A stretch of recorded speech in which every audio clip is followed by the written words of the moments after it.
42e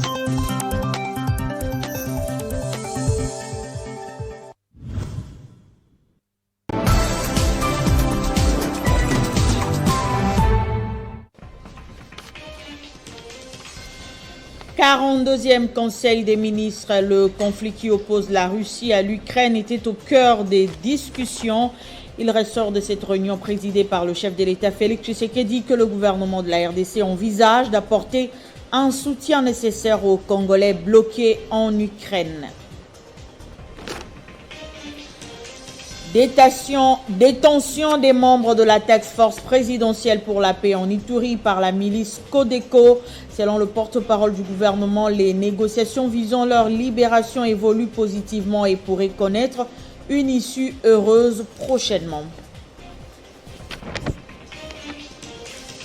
Et puis le président ukrainien appelle les Ukrainiens à ne pas déposer les armes et à défendre Kiev, la capitale, où l'armée ukrainienne affronte les forces de Moscou. C'est l'heure de vous informer. Bienvenue à tous sur Télé 50. À la une de l'actualité, le chef de l'État Félix Tshisekedi a présidé vendredi la 42e réunion du Conseil des ministres en présentiel à la Cité de l'Union africaine. Le conflit qui oppose la Russie à l'Ukraine était au cœur des discussions. Le gouvernement de la RDC envisage d'apporter un soutien nécessaire aux Congolais bloqués en Ukraine. En croire le porte-parole du gouvernement, des mesures urgentes seront prises, notamment au niveau du ministère des Affaires étrangères. On écoute Patrick Mouyaya. Le Premier ministre a aussi abordé la question relative à la situation de nos compatriotes bloqués en Ukraine et des mesures à prendre au niveau du ministère des Affaires étrangères pour trouver les voies et moyens de leur apporter le soutien nécessaire. Le Premier ministre et chef du gouvernement a conclu son propos en revenant sur la nécessité pour la République démocratique du Congo d'organiser des épreuves des examens d'État pour près de 800 finalistes congolais qui se trouvent réfugiés en Tanzanie.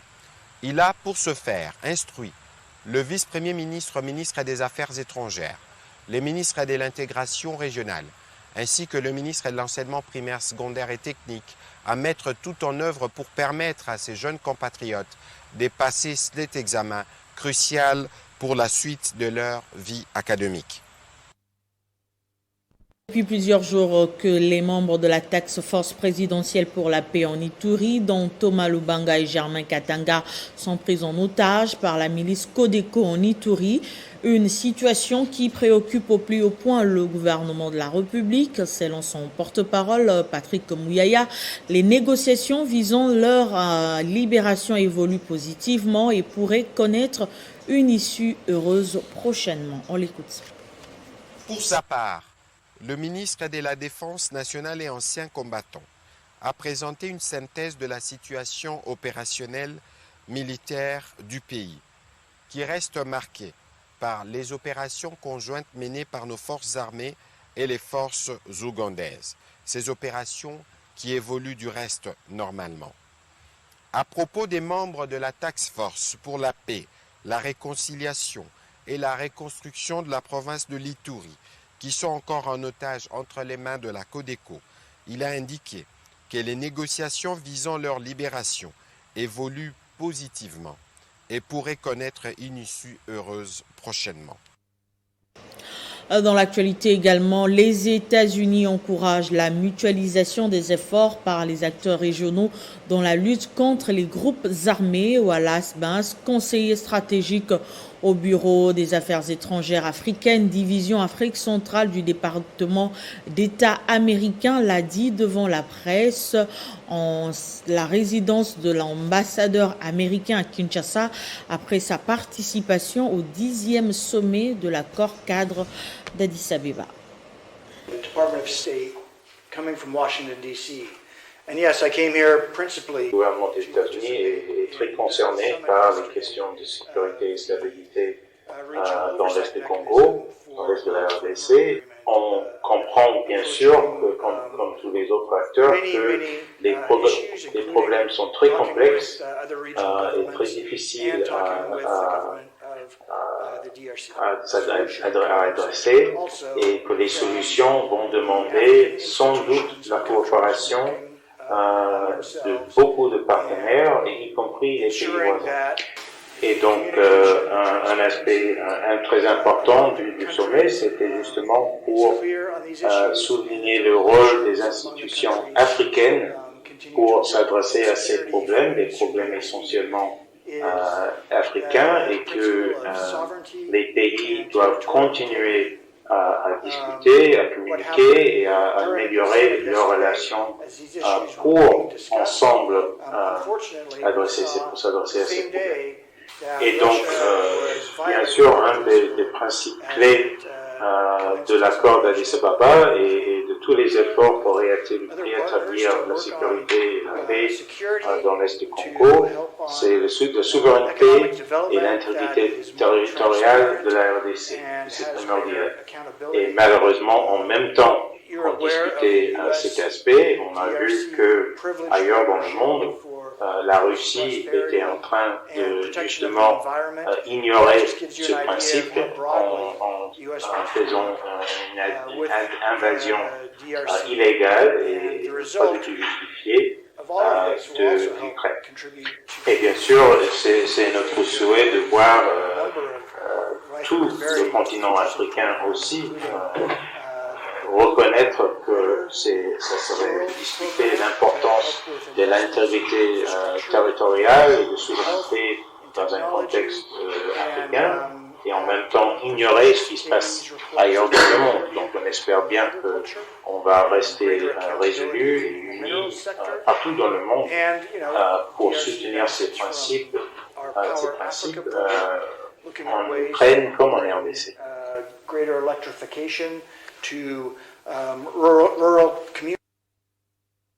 Désenclavement, construction des infrastructures à la base et la solution aux problèmes d'insécurité, tels sont les défis à relever dans la province du Maniema. En mission d'inspection politique et économique dans cette partie du pays, le ministre de l'économie nationale, Jean-Marie Kalumba, a profité de son séjour pour prendre la température de la base et a rassuré cette population de la détermination du gouvernement à relever les différents défis. À son arrivée dans la province du Maniema, le ministre Jean-Marie Kalumba a été accueilli par une foule en liesse qui l'accompagnait sur plus de 7 km de marche de l'aéroport de Kindu en passant par le monument du cinquantenaire, le boulevard Joseph Kabila pour chuter à la tribune centrale. Une mission d'inspection, d'où dans le volet politique, ces cadres de l'Union sacrée profitent de son séjour dans sa province natale pour prendre la température de la base. Désenclavement, construction des infrastructures à la base et la solution aux problèmes sécuritaires, tels sont les défis à relever dans la province du Maniema. Dans son message à la base, le patron de l'économie nationale a demandé à la population de croire aux efforts du chef de l'État Félix Tshisekedi et du gouvernement Sama Lukonde et l'a rassuré de la détermination de ces derniers à relever les défis. Namuna gani ya kuleta ma moyen na ba partenaire pour que hii société yetu inye ilikuwa société ya kabambi hapa Sakima. Il faut noter que dans cette mission double, politique et économique, le ministre Kalumba prévoit une série de rencontres avec différentes couches sociales et les notabilités de la province. Et puis une cérémonie d'hommage aux victimes du dernier massacre de Djougou a été organisée vendredi à la cathédrale Notre-Dame du Congo. Une messe dite par Monseigneur Marcel Outembi devant plusieurs autorités civiles et militaires. Une manière pour eux d'honorer ces victimes et d'interpeller la communauté nationale et internationale sur l'insécurité à l'est de la RDC. Dans la nuit du 1er février 2022, plus de 50 personnes ont perdu la vie lors d'un drame au camp des déplacés sur la plaine de Savo en territoire de Djougou dans la province de l'Ituri. En vue d'honorer la mémoire de ces personnes froidement abattues par de miliciens et de sensibiliser la communauté nationale et internationale sur les génocides et les crimes contre l'humanité qui se perpétuent en Ituri, la communauté de la Grande Famille Orientale a organisé une célébration eucharistique en hommage aux victimes. Une messe a été dite par Monseigneur Marcel Outembi à la cathédrale Notre-Dame du Congo. J'interpelle tout le monde. Qu'avons-nous fait pour que la province orientale soit toujours victime des atrocités. Alors que nous, on a toujours offert à la République tout ce dont elle a besoin pour la stabilité. Si vous avez besoin des hommes loyaux, nous sommes là. La province orientale a toujours offert à la République des hommes loyaux. Nous sommes des républicains. On n'a pas de rebelles chez nous. Mais c'est quoi cette affaire qui ne doit pas prendre fin? Pourquoi l'insécurité trouve son siège dans la province orientale? On dit que bon, c'est entre nous-mêmes, mais non, ce n'est pas vrai. L'État, les chefs de l'État, le gouvernement, ils ont l'obligation d'offrir la paix et la sécurité à toute la République. S'en est suivi une série d'hommages enregistrés et des messages de condoléances de plusieurs personnalités, dont les diplomates, les députés et sénateurs, les confessions religieuses, les membres du gouvernement, la communauté Grand Kasaï et autres, tous inclinés en mémoire de défunts. Signature d'un accord pour la matérialisation du projet de construction de la route Kolwezi-Solwezi. La partie congolaise a été représentée par la gouverneure AI du Lualaba, Fifi Masuka, et la partie zambienne a été représentée par le secrétaire général au ministère des Infrastructures. Ce projet aura un impact social et économique important pour les deux pays frères. Dans la continuité de sa mission à Lusaka, sur recommandation du chef de l'État, Félix Tshisekedi, juste après l'audience lui accordée par le président de la République zambienne, Hakainde Hichilema, la délégation du Lualaba, sous l'égide de son gouverneur AI, était au ministère des Infrastructures, du Logement et du Développement urbain. La première séance a pris plus d'une heure. Fifi Masuka, accompagné des députés provinciaux, de quelques membres de son équipe gouvernementale et des experts de son cabinet, a eu une séance de travail avec Robert Liefou, gouverneur de la province de North-Western, du ministre des Infrastructures, Habitat et Développement urbain, Charles Mouloupi. Les deux parties ont eu des échanges fructueux sur l'importance sociale et économique que va revêtir la route Kolwezi-Solwezi. Cette route va faciliter la connexion afin de développer les mouvements socio-économiques entre la RDC et la Zambie. Il a fallu 3 jours presque d'échanges riches et fournis à Lusaka. La République démocratique du Congo et la Zambie ont enfin signé l'accord pour la concrétisation du projet route Kolwezi-Solwezi ce vendredi 25 février 2022. La partie congolaise va construire l'axe de 75 km sur lequel on trouvera des ouvrages d'art, entre autres un port sec, un échangeur, un poste frontalier unique, un poste frontalier informatisé, un poste de péage.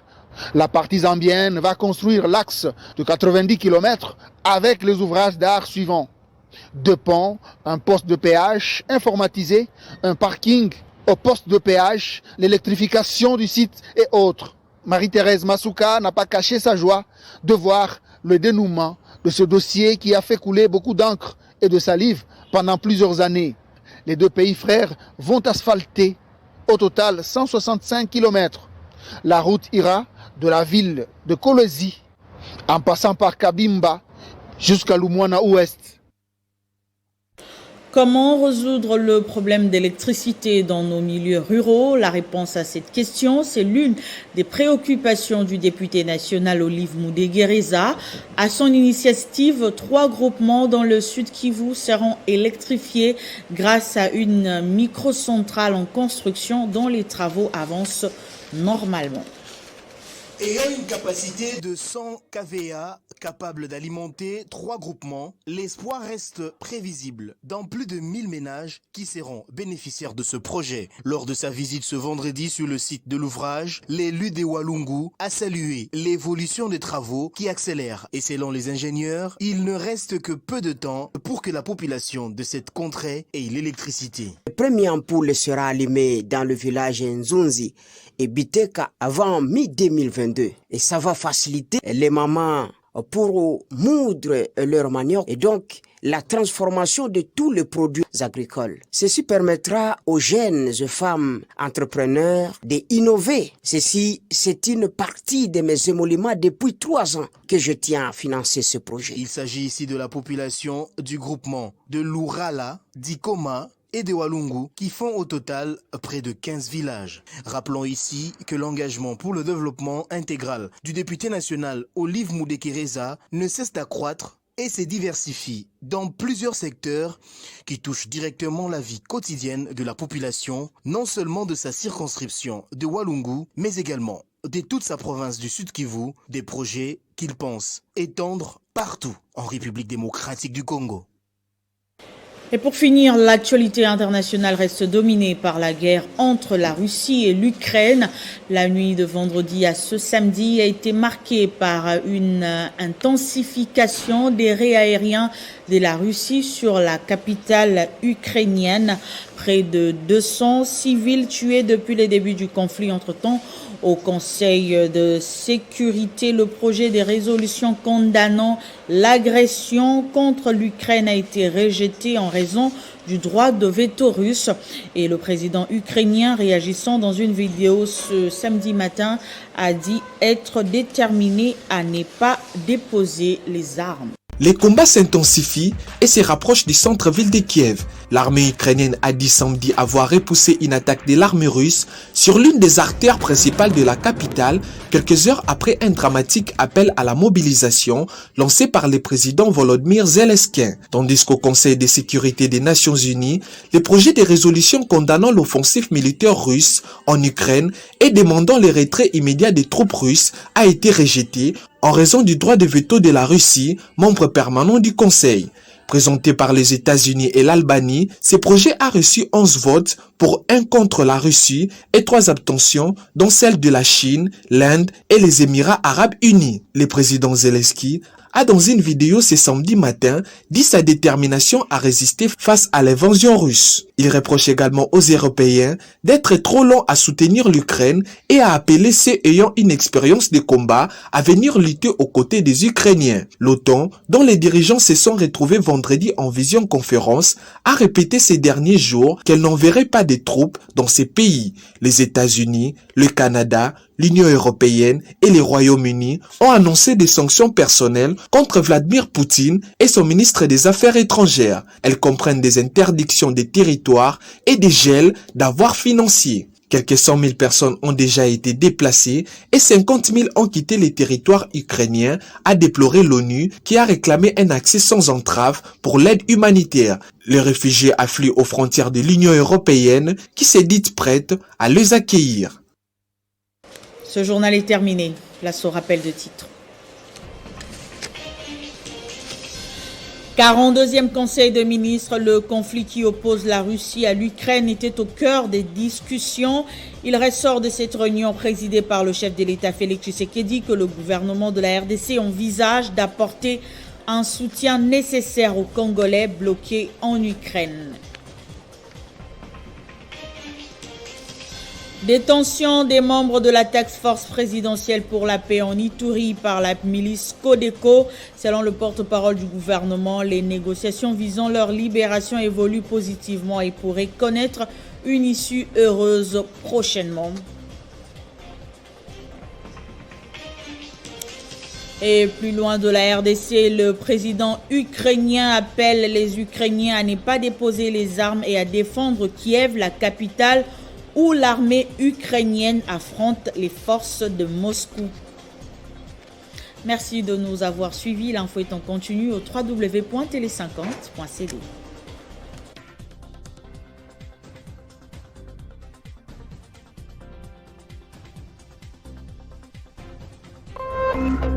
Téléchargez les infos Télé 50 sur www.tele50.cd.